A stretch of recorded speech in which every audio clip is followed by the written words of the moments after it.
நிறைய முதலீடுகள் போட்டு அதை செயல்படுத்த முடியாம தவிச்சுக்கிட்டு இருக்கவங்களுக்கு என்ன மாதிரியான வழிபாடுகள் எடுத்துக்கலாம்? சரி, முதல்ல இந்த செவ்வாயை நாம சாந்தப்படுத்தணும்னா அதற்கு ஒரே ஒரு வழிதான் இருக்கு. அது என்னன்னா, இன்னும் ஒருவருடைய உடலை குளிர்விக்கிறது.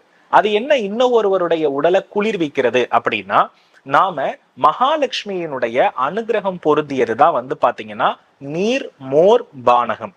இந்த நீர் மோர் பானகத்தை செவ்வாய்க்கிழமையில யாரெல்லாம் வெயில்ல அதிகமாக அவதி உறுகிறார்களோ, உதாரணமா நீங்க ரோட்ல நடந்து போயிட்டு இருக்கும் போது அதிகப்படியான வெயில்ல வியாபாரம் செய்பவர்களை பார்க்கலாம், அதிகப்படியா வெயில்ல பூக்கட்டி விற்பவரை பார்க்கலாம், அதிகப்படியா வெயில்ல துப்புரவு பணியாளர்களை பார்க்கலாம். இந்த மாதிரி கடினமான உடலை உழைத்து வெயில்ல பாதிக்கப்படுபவர்களுக்கு நீங்க இந்த நீர் மோர் பானகம் பழரசத்தை கொடுத்து அவர்களுடைய உடலை செவ்வாய்க்கிழமைகள்ல குளிர்விக்கும் பொழுது உங்க கடன் சுமை படிப்படியாக குறையறத கண்கூட பாப்பீங்க.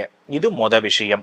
இரண்டாவது விஷயம் என்னன்னா, செவ்வாய்க்கிழமையில 6 மணியிலிருந்து 7 மணிக்குள்ள ஓடுகிற நீர், ஆறாக இருந்தாலும் சரி, அதே போல அலை மிக்க கடல், இங்க பாத்தீங்கன்னா செந்தூரம் இருக்கு இல்லையா, அது ஒரு கைப்பிடி உங்க கையளவு எடுத்து அதை கடல்லையோ அல்லது ஓடுகிற நீர்லையோ நீங்க கரைக்கின்ற பொழுது உங்களுடைய கடன் சுமை படிப்படியாக குறைவதற்கான எல்லா வாய்ப்புகளுமே இருக்கிறது.